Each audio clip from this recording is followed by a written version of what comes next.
ரேசுலன்பார்களே, தவக்காலம் முடிஞ்சிச்சு, கன்வென்ஷன் முடிஞ்சிச்சு, எல்லாம் முடிஞ்சதுக்கு பிறகு ரொம்ப நாளுக்கு அப்புறம் தான் நம்ம காண்கிறோம்.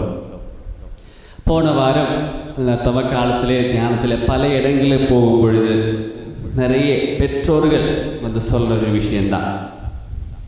ஃபாதர், வீட்டில் பசங்கள் இருக்கிறாங்க, ஆனால் பசங்கள் அவங்க வளர்ந்து வந்துட்டு இருக்கும் பொழுது ஜெபத்திலே அவ்வளோ ஒரு முக்கியத்துவம் கொடுக்கல. வீட்டில் ஜெபம் சொல்லும் பொழுது அவங்க வரலை. இந்த 10ஆம் கிளாஸு அல்ல 12ஆம் கிளாஸு முடியின வரைக்கும் கோயிலில் முழுமையாக திருப்பலியிலே பங்கெடுத்துட்டு தான் இருந்தார். ஆனால் அது முடித்து காலேஜில் போகும் பொழுது அல்ல காலேஜ் முடிச்சுட்டு வேலை இல்லாமல் ஆகும் பொழுது வீட்டில் ஜெபத்துக்கு வரலை. அப்படின்னா கோயிலுக்கு போகிறதில்லை. ஏன்? அதுக்கு ரீசன் யோசிச்சு பார்த்துருக்கீங்களா? ஏதாவது ரீசன் இருக்கா? எப்போவுமே வர்கீஸ் ஃபாதர் என்கிட்ட கேட்குற ஒரு கேள்வி இருக்குது.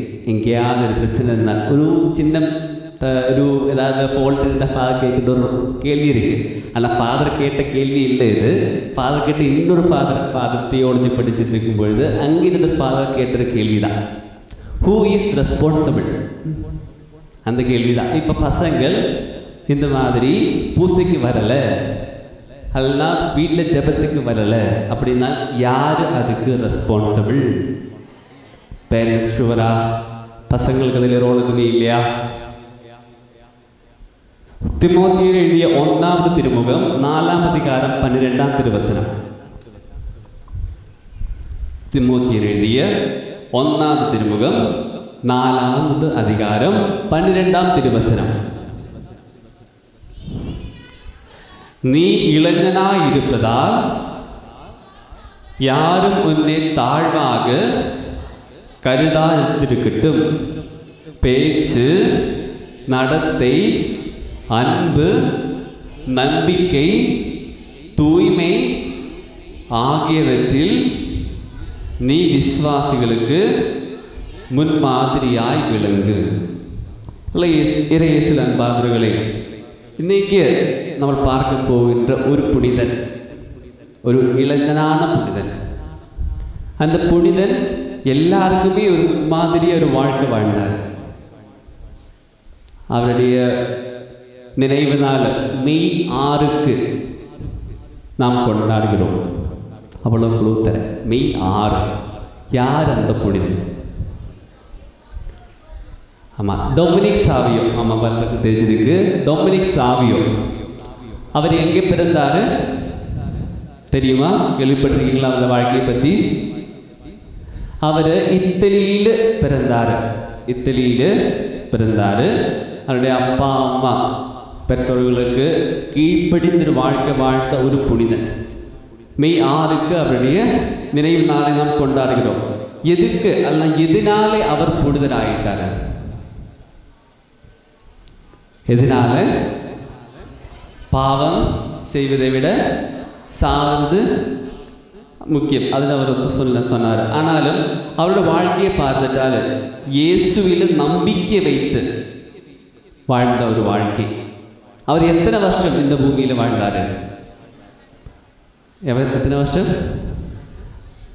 12, 14, வேற ஏதாவது இருக்கா ஆன்சரு? 13 இல்லையா? அவர் வாழ்க்கை இந்த பூமியில் வாழ்ந்தது 14 வருஷம்தான். 14 வருஷம்தான் இந்த பூமியில் வாழ்ந்தார். அதனால தான் இளைஞர்களுக்கெல்லாம் முன்மாதிரியாக அவர் வாழ்க்கை வாழ்ந்தார். அவர் சின்ன வயசுலே பெற்றோர்களுக்கு கீழ்ப்படிந்து பக்தியில் வாழ்ந்து வந்துட்டார். அதுக்கு முக்கியமான காரணம் யாராக இருந்திருக்கும்? டான் பாஸ்கோவா? அவருடைய பெற்றோர்கள் தான் அதுக்கு ஒரு பக்தியாக ஒரு வாழ்க்கை வாழ்றதுக்கான ஒரு முயற்சி செய்ததெல்லாம். அதுக்கு அவரை தயார் செய்தவருடைய பெற்றோர்கள் தான், அந்த குடும்பத்தில் இருந்த ஒரு ஜெப வாழ்க்கை தான். அதனால தான் அந்த ஜெபத்திலேக்கு அந்த பக்தியிலேக்கு வர்றதுக்கு அவருக்கு முடிஞ்சது. அதனால் அவருக்கு அந்த பக்தியில் வர்றதுக்கு வாய்ப்பு இல்லை. ஆனால் அதனால தான் இவருடைய ஆண்டவரோடு சேர்ந்துள்ளவருடைய வாழ்க்கை. அதனால ஒரு ஆண்டவரும் நானும் அந்த புனிதனும் தன்னில் ஒரு உறவு எப்படி இருந்திருக்குன்னு யோசிச்சு பாருங்க. அதனால அந்த ஒரு பங்கு தந்தை அவருக்கு 7வது வயசுல புதுநன்மை வாங்குறதுக்கான பெர்மிஷன் கொடுத்துட்டார். யோசிச்சு பாருங்க, நம்ம எல்லாம் எத்தனாவது வயசுல புதுநன்மை வாங்கிட்டேன்? எத்தனை? 12. இந்த புனிதன் 7வது வயசுல வாங்கிட்டேன். 7வது வயசுல வாங்குறதுக்கான என்ன ஒரு முக்கியத்துவம் இருந்துச்சுன்னா, அவ்வளோ ஒரு உள்ளுக்குள்ளே ஒரு அக்னி இருந்துச்சு. ஆண்டவரே எனக்கு வேணும், ஆண்டவருக்கு கீழ்ப்படிந்து நான் வாழ்வேன் എന്നൊരു ഒരു முடிவு அந்த புனிதனுடைய வாழ்க்கையில் இருந்துச்சு. அதனால தான் அந்த புனிதன்மை வாங்கும் பொழுது இந்த புனிதன் எடுத்த 4 முடிவுகள் முக்கியமானது தான். அதுதான் எல்லாருக்கும் தெரிஞ்ச 4 முடிவுகள். எனக்கு தெரியும், எல்லாருக்குமே தெரியும் அந்த 4 முடிவுகள். அதில் ஒன்றும் நீங்கள் முன்னாடியே சொல்லிட்டேன், என்னது? பாவம் செய்யறதை விட சாவு. அதுக்கப்புறம் அவர் எடுத்த 1வது முடிவு, நான் அடுத்தடுத்து பாவ சங்கீதத்தினம் செய்வேன். என்னுடைய பாவ சங்கீதனம் கேட்கிற குரு எத்தனை வாட்டி ஒரு வாரத்திலே நற்கரணம் வாங்குறதுக்கு பெர்மிஷன் தருகிறாரோ அத்தனை வாட்டி நான் நற்கரணை வாங்குவேன். அதுதான் முதல் எடுத்த ஒரு முடிவு. நற்கரணை ஆண்டவருடைய என்னுடைய இதயத்திலே வாங்கணும். இன்றைக்கி நாம் எல்லா நாளும் பூசைக்கு போகிறேன் அப்படின்னா நற்கரணை வாங்க முடியும். ஆனால் அன்னைக்கு அந்த மாதிரி சிச்சுவேஷன் இல்லை. பாவ சங்கீதனை கேட்குற அந்த ஒரு அருட்தந்தை சொன்னபடிதான் நற்கரணை வாங்க முடியும். அவ்வளோ ஒரு முக்கியத்துவம் நற்கரணைக்கு கொடுத்திருந்த அந்த ஒரு காலத்தில். அதனால தான் இந்த புனிதர் சொல்றாரு, பாவ சங்கீதனை கேட்கின்ற குரு அதெல்லாம் அருட்தந்தை எவ்வளோ எனக்கு பெர்மிஷன் தராரோ அத்தனை வாட்டி இயேசுவை நான் வாங்குவேன். அதுதான் முதல் எடுத்த தீர்மானம். ஆண்டவரை என்னுடைய உள்ளத்தில் வாங்கிறதுக்கு, ஒரு பக்தியா என்னுடைய உள்ளத்தில் ஆண்டவரை எழுந்தேற்றம் செஞ்சு வைக்கிறதுக்கு நான் என்னுடைய இதயம் எப்போவுமே ஒருக்கமாய் வைப்பேன். அதுதான் 2வது முடிவு. அவர் எடுத்த முடிவு, திருவிழா நாட்களில் புனிதமாய் நான் கொண்டாடுவேன். யோசிச்சு பாருங்க, நம்முடைய திருவிழாக்கள் எப்படி இருக்கு. நான் ஒரு வாட்டி அந்த சென்னையில் ஒரு திருவிழாவுக்கு போகும் பொழுது அங்கே பார்த்த சில விஷயங்கள் இப்படி தான். அங்கே தேர் எடுக்கிறது இருக்கு. தேர் எடுக்கும் பொழுது எப்படி இருக்கும்? கூட்டம், நல்லா கூட்டம் இருக்கும். இளைஞர்கள் இருப்பாங்க, தேர் எடுக்கிறதுக்கு இளைஞர்கள் ஒரு சைடில் இருப்பாங்க, முதியவர்கள் ஒரு இடத்துல இருப்பாங்க. எல்லாரும் அந்த தேர் எடுக்கிறதுக்கு இருக்கும். ஆனால் அந்த திருப்பலி பூசைக்கு எத்தனை பேர் இருப்பாங்க? அதுதான் திருப்பலி உள்ள நடந்துட்டு இருக்கும் பொழுதும் இந்த தேருக்கான சண்டை வெளியில் நடந்துட்டு இருக்கு. அதுதான் நம்ம யாருக்கு முக்கியத்துவம்? நற்கரணிக்கா, இயேசுவை பின்பற்றி சென்ற புனிதனா? இயேசுவை நாம் பின்பற்றி செல்லிட்டு இருக்கோம். ஆனால் இயேசுவை தவிர்த்து அந்த ஒரு புனிதனுக்கு பின்னாடியே நாம் பயணம் செய்கிறோம். யோசிச்சு பாருங்க, நாம் எங்கே போய் நிற்போம்? அதுக்கப்புறம் 3வது இவருடைய வாழ்க்கையில் எடுத்த முடிவு, இயேசுவும் பரிசுத்த கன்னித்தாயும் தான் என்னுடைய வாழ்க்கையிலே பெஸ்ட் ஃப்ரெண்ட்ஸ். அவர்கள் தவிர வேறு யாரும் எனக்கு இல்லைனாலும் பிரச்சனை இல்லை. இயேசுவும் பரிசுத்த கன்னித்தாயும் என்னோட வாழ்க்கையில் போதும். 4வது எடுத்த முடிவு தான் சாவது. பாவம் செய்வதை விட சாவு எனக்கு போதும். இந்த 4 முடிவுகள். இதுக்கப்புறம் இன்னொரு சென்னையில் தான் ஒரு பங்கில் நான் இந்த தியோலஜி படிக்கும் பொழுது மினிஸ்ட்ரி சேர்த்துட்டு இருந்தேன். அப்போ அந்த பங்கில் இந்த புதுநன்மை கொடுத்துட்டு இருந்தார். அந்த புதுநன்மை முடிஞ்ச பொழுது புதுநன்மை வாங்கிட்டு வந்த அந்த பசங்களை குதிரை வண்டியில் ஏற்றி பாண்டெல்லாம் கொட்டி தான் வீட்டிലേക്ക് கூட்டிகிட்டு போகிறாங்க. அவ்வளோ ஒரு கொண்டாட்டம். ஆனால் அந்த ஒரு கொண்டாட்டம் அப்படி கொண்டாடும் பொழுதும் அந்த பசங்களுக்கு நாம் சொல்லி கொடுக்கறதுண்டா? எப்படி இயேசுவை வாங்கணும், இயேசுவை வாங்கியதற்கு பிறகு எப்படி வாழணும். நமக்கு வெளியில நிறைய ஆகோஷங்கள் இருக்கும். ஆனால் உள்ளுக்குள்ளே இயேசுவை ஆகோஷமாக கொண்டாடுறதுக்கு எனக்கு முடிகிறதா? அதுக்கு தேவையான நல்ல நல்ல கருத்துக்கள் அவர்களுக்கு சொல்லி கொடுக்க முடிகிறதா? பெற்றோர்களுக்கானாலும் சரி, சகோதரங்களுக்கானாலும் சரி, நம்முடைய உறவுகளுக்கானாலும் சரி, அதுக்கு சொல்லி கொடுக்கறதுக்கு முடிகிறதா? அதுக்கப்புறம் 12வது வயசில் இவருடைய வாழ்க்கையில் பார்க்கும் பொழுது இன்னொரு புனிதரை போய் சந்திக்கிறார். யார் அது? முன்னாடி சொன்ன ஒருத்தர் தான் நீங்கள் எல்லாரும். டான் போஸ்கோ, புனித ஜான் போஸ்கோவை போய் பார்க்கிறாரு, சந்திக்கிறாரு. அவர் நடத்திட்டு இருந்த ஒரு ஒரேட்ரி, பசங்களுக்காக நல்ல கருத்துக்கள், நல்ல படங்கள் சொல்லிக் கொடுக்கறதுக்காக, நல்ல வேலைகள் சொல்லிக் கொடுக்கறதுக்கான வச்சிருந்த ஒரேட்ரி அங்கே போய் சேராரு. படிக்கிறதுக்காக, நல்ல தன்னுடைய வாழ்க்கையை சரிப்படுறதுக்காக அங்கே போய் சேராரு. அங்கே போய் சேரும் பொழுதும் புனித டொமினிக் சாவியோ சொல்ல ஒரே ஒரு விஷயம்தான். போய் ஜான் போஸ்கோ முதல் மாட்டி பார்க்கும் பொழுதே அவர் சொல்றது இப்படிதான்: நான் ஒரு துணி, நீங்க தான் என்னுடைய தையல்காரனாக இருப்பீர்கள். என்னை உங்களுடன் எடுத்து சென்று நம் ஆண்டவருக்காக ஒரு அழகான ஆடையை தைத்து தாருங்கள். அதுதான் ஒரு முழுமையா ஒரு ஒப்பு கொடுக்கிறாங்க. என்னை ஆண்டவருக்கு ஒப்பு கொடுக்கிறேன், அதுக்காக என்னை ஃபார்ம் செய்யறதுக்கு, என்னை அதுக்கு ஏற்ற மாதிரி என்னை தயார் செய்யறதுக்கு முழுமையாக அந்த ஒரு டொமினிக் சாவியை விட்டு கொடுத்துட்டார். அதுதான் கீழ்ப்படிதல். இன்னைக்கு பெற்றோர்கள் யாருக்கு கீழ்ப்படுகிறாங்க? பசங்களுக்கா? அந்த பசங்கள் பெற்றோர்களுக்கா? നമ്മുടെ பசங்களுக்கு தேவையானதெல்லாம் நம்ம செஞ்சு கொடுத்துட்டு இருக்கிறேன். எல்லாம் அவங்க கேட்கும் பொழுது அவங்களுக்கு தேவையான ட்ரெஸ்ஸு, சாப்பாடு அதெல்லாம் வேறு எங்கே போனாலும் செய்து கொடுத்துட்டு இருக்கிறேன். அப்படி கொடுத்துட்டு இருக்கும் பொழுதும் அவர்கள் நமக்கு கீழ்ப்படுகிறதா அல்ல நாம் அவர்களுக்கு கீழ்ப்படுத்திட்டு இருக்கிறாங்க? யோசிச்சு பாருங்க. சில நேரங்களில் நாம் நோ செல்ல வேண்டிய இடங்களிலே பசங்கள்கிட்ட நோ சொல்லணும். வேண்டாம் என்று சொல்ல வேண்ட இடங்களிலே வேண்டாம்னு சொல்லணும். ஆனால் சில இடங்களிலே நாம் எஸ் சொல்லணும். அந்த இடங்களிலே கண்டிப்பாக அதுக்கு தேவையான முடிவுகள் இருக்கணும். அப்போதான் அந்த ஒரு குழந்தையை நல்லபடியாக வளர்த்திட்டு வரதுக்கு முடியும். அதனால இந்த தன்னையே ஒப்பு கொடுக்குறாங்க. புனிதன் தன்னோட வாழ்க்கையில் ஜான் போஸ்கோவுக்கு தன்னை ஒரு நல்ல ஒரு பிள்ளையாக வார்த்தெடுக்கிறதுக்கு, நல்லொரு புனிதனா தன்னுள்ள குழந்தையாக வாழ்றதுக்கு தேவையான காரியங்கள்லாம் சொல்லி கொடுக்கறதுக்கு டொமினிக் சாவியோ ஜான் போஸ்கோவோ தன்னை விட்டு கொடுக்குறார். அதுக்கப்புறம் அந்த ஒரு ஒரேட்ரியில் பார்க்கும் பொழுது எல்லாருக்குமே ஒரு லீடராக அவர் இருந்தார். அவருடைய அந்த ஒரு ஆட்டிடியூடு, அவருடைய கேரக்டர் அப்படி இருந்துச்சு. அவருடைய இடையில் ஏதாவது பிரச்சனைகள் வரும்பொழுது அதுக்கு ஒரு முடிவு வரத்துக்கு, அது சால்வ் பண்ணுறதுக்கு அவர் முன்னாட்டு வந்திருந்தார். அதுக்கப்புறம் அவர் செய்கின்ற ஒவ்வொரு சின்ன சின்ன காரியங்களானாலும் சரி மகிழ்ச்சியோடு செஞ்சார். ஆண்டவருக்காக மகிழ்ச்சி கொடுத்து, ஆண்டவருக்கு புகழ்ச்சி கொடுத்து செஞ்சார். வேறு எதுவுமே பார்க்கலை. யாரெல்லாம் பார்க்குறாங்களோ யாரும் பார்க்கலையோ எதுவுமே பார்க்கலை, ஆனாலும் எனக்கு தந்திருக்கிற வேலைகள் மகிழ்ச்சியோடு செஞ்சார். அதனால தான் அந்த ஒரு அங்கே அந்த நிகழ்வு இப்படிதான். பசங்கள் சண்டை பிடிச்சிட்டு இருக்கிறாங்க.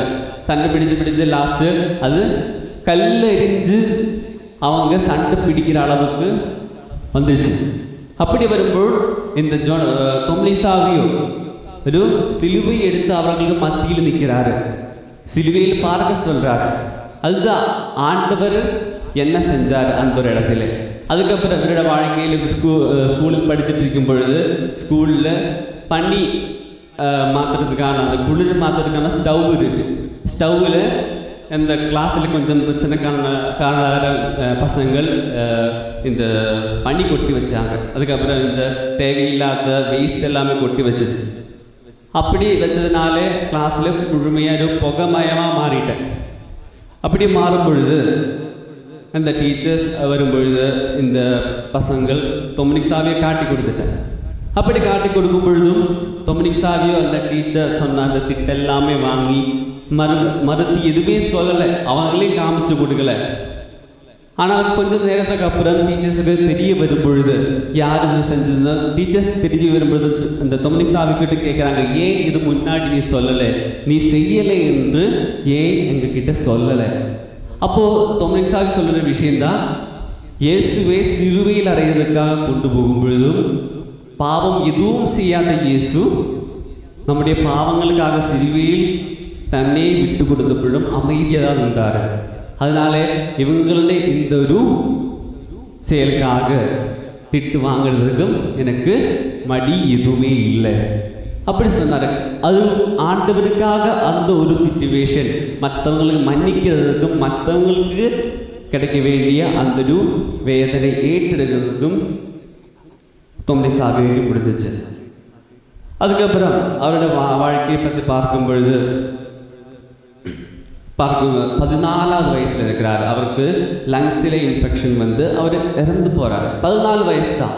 அவரோட வாழ்க்கையை பார்த்தாலும் சரி, பெரிய விஷயங்கள் பெரிய காரியங்கள் எதுவுமே செய்யலை.